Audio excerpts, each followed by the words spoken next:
ధూళిపాళ్ల నరేంద్ర గుంటూరు జిల్లా నుంచి పొన్నూరు 6 సార్లు ఎమ్మెల్యే 2019 ఎన్నికల్లో మాత్రం కొన్ని కారణాల వల్ల ఆయన ఓటమి పాలవ్వాల్సి వస్తుంది. ఆ సందర్భంలో ఆయన ఓడిపోతాడని కూడా ఎవరు అనుకోలేదు. కమ్మ సామాజిక వర్గానికి చెందిన చాలా స్ట్రాంగ్ నేత ఆయన తండ్రి మొదటి నుంచి కూడా పార్టీని అంటిపెట్టుకుని ఉండటం, పార్టీకి విధేయుడిగా ఉండటం, పార్టీ వాయిస్ బలంగా వినిపించడం, పార్టీ తరఫున చేసే పోరాటాలు నిరసన కార్యక్రమాల్లో పాల్గొనటం, ఆయన ఆస్తులపైన వైసీపీ ప్రభుత్వం ఉన్నప్పుడు అనేక దాడులు జరిగాయి. ఆయన స్థానిక ఎమ్మెల్యే మీద ఫైట్ చేసినప్పుడు, వైసీపీ ప్రభుత్వం మీద ఆరోపణలు చేసినప్పుడు ఆయన మీద అనేక కేసులు పెట్టి జైలుకు పంపించారు. జైల్లో ఉండొచ్చి ఆయన భయపెట్టి ఆయన ఆస్తులపైన దాడి చేసిన, ఆయనకు సంబంధించిన డైరీ ఫామ్ ఒకటి ఉంటుంది. సో ఆ డైరీ ఫామ్ సంఘం డైరీ ఫామ్ మీద దాడులు చేశారు. ఆయన అక్కడ నుంచి తప్పించే ప్రయత్నం చేశారు. ఆయనకు సంబంధించిన ఆసుపత్రులపైన దాడులు చేశారు. సో ఆ సంఘం డైరీని స్వాధీనం చేసుకోవాలని ప్రభుత్వం ఎన్ని ప్రయత్నాలు చేసినా కూడా ఆయన పోరాటం చేసి దాన్ని కాపాడుకోగలిగారు. సో ఆ సమాఖ్య రైతులు, పాల సమాఖ్య రైతులు ఎవరైతే ఉంటారో వాళ్ళందరినీ కోఆర్డినేట్ చేసుకుంటూ ధూళిపాళ్ల నరేంద్ర ఆ డైరీని కాపాడుకున్నారు. ఆ నియోజకవర్గంలో ఓటమి పాలైనా కూడా కేడర్ని కాపాడుకున్నారు. పార్టీ జెండాను బలంగా మోశారు, పార్టీ వాయిస్ను బలంగా వినిపించారు. సో అత్యంత సమర్థుడు, పవర్ఫుల్ లీడర్గా ధూళిపాళ్ల నరేంద్రకు పేరుంది. 2014-19 మధ్య కూడా ఆయనకు మంత్రి పదవి దక్కుతుందని ఎక్స్పెక్ట్ చేశారు. కానీ కమ్మ కులం కావటం వల్ల ఆ ఈక్వేషన్స్లో భాగంగా ఆయనకు మంత్రి పదవి దక్కలేదు. సో అప్పుడు కొంత నిరాశకు గురైన పరిస్థితి. ఈసారి ఖచ్చితంగా మంత్రి పదవి దక్కుతుంది. అది కూడా గుంటూరు జిల్లాలో భారీ మెజార్టీతో గెలవటం, 6 సార్లు గెలవటం, పార్టీలో సీనియర్ మోస్ట్ కావడం వల్ల ఆయనకు మంత్రి పదవి ఖచ్చితంగా, అంటే ఇన్నిసార్లు 6 సార్లు గెలిచినా కూడా ఇప్పటివరకు మంత్రిగా పనిచేయకపోవటం ఆయన కొంత ఇబ్బందికరమైన అంశం. కాబట్టి ఈసారి ఖచ్చితంగా క్యాబినెట్లోకి తీసుకుంటారన్న ప్రచారం అయితే జరుగుతుంది. నెక్స్ట్, నారా చంద్రబాబు నాయుడు రాజకీయ వారసుడిగా అసలు సంబంధం లేని నియోజకవర్గం, అతని సామాజిక వర్గం కార్యకర్తలు కానీ ఓటర్లు కానీ లేని సామాజిక వర్గంలో మంగళగిరి నుంచి అదే సవాల్ చేసి అక్కడ నుంచి రికార్డు స్థాయి మెజార్టీ సాధించారు.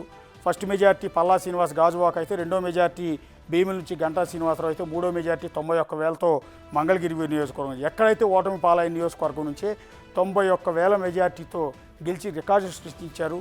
సో గతంలో ఆల్రెడీ ఐటీ శాఖ మంత్రిగా పనిచేశారు. అనేక ఐటీ పరిశ్రమల్ని ఆంధ్రప్రదేశ్కి తీసుకురావడంలో సక్సెస్ అయ్యారు.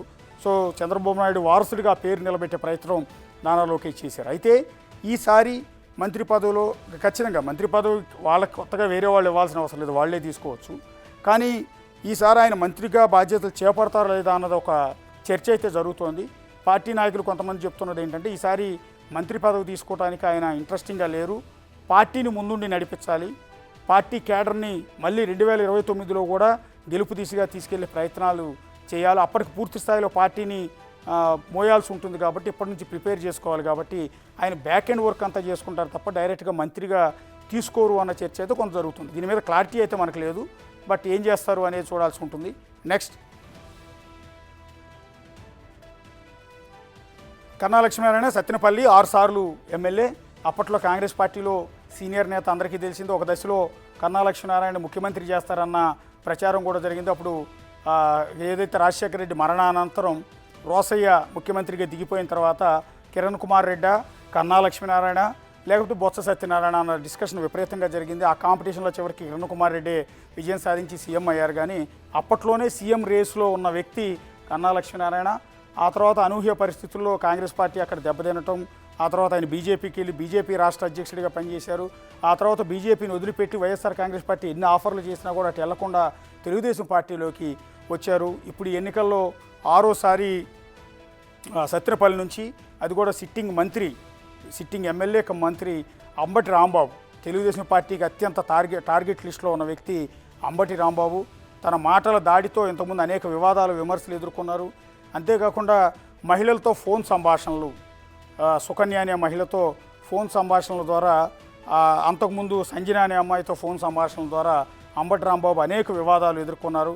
ఆ తర్వాత తెలుగుదేశం పార్టీ నేతలపై చేసిన విమర్శలు కావచ్చు, పార్టీపై చేసిన దాడి కావచ్చు, మంత్రిగా చేసినప్పుడు ఆయన చేసిన విమర్శలు కావచ్చు, వీటన్నిటి నేపథ్యంలో తెలుగుదేశం పార్టీ టార్గెట్ లిస్టులో అంబటి రాంబాబు ఉన్నారు. అలాంటి మంత్రి అంబటి రాంబాబును దారుణంగా ఓడించి భారీ మెజార్టీతో అసెంబ్లీలో మరోసారి అడుగు పెడుతున్న కన్నా లక్ష్మీనారాయణ కాపు సామాజిక వర్గం, సీనియర్ కావటం, గతంలో మంత్రిగా పనిచేసిన అనుభవం, అలాగే సీఎం రేసులో ఉన్న వ్యక్తి కూడా కావడంతో వీటన్నిటి అనుభవాల నేపథ్యంలో కన్నా లక్ష్మీనారాయణకు మంత్రి పదవి గ్యారంటీ, అది కూడా గుంటూరు జిల్లా నుంచి అన్న డిస్కషన్ అయితే నడుస్తోంది.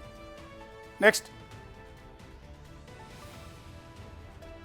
జూలకంటి బ్రహ్మారెడ్డి ఖచ్చితంగా క్యాబినెట్లో ఉండే అర్హత సంపాదించుకున్న వ్యక్తి బ్రహ్మారెడ్డి. మొట్టమొదటిసారి ఎమ్మెల్యే. గతంలో వాళ్ళ తల్లిగారు అదే మాచర్ల కాన్స్టిట్యున్సీలో ఎమ్మెల్యేగా గెలిచారు. ఆ తర్వాత పిన్నెల్లి రామకృష్ణారెడ్డి వరుసగా 4 సార్లు విజయం సాధించిన పిన్నెల్లి రామకృష్ణారెడ్డి ఆ పార్టీలో వైఎస్ఆర్ కాంగ్రెస్ పార్టీలో అత్యంత వివాదాస్పదమైన ఎమ్మెల్యేగా మాచర్ల కాన్స్టిట్యున్సీలో పల్నాడులో పర్టికులర్గా వివాదాస్పదమైన వ్యక్తిగా పిన్నెల్లి రామకృష్ణారెడ్డికి పేరుంది.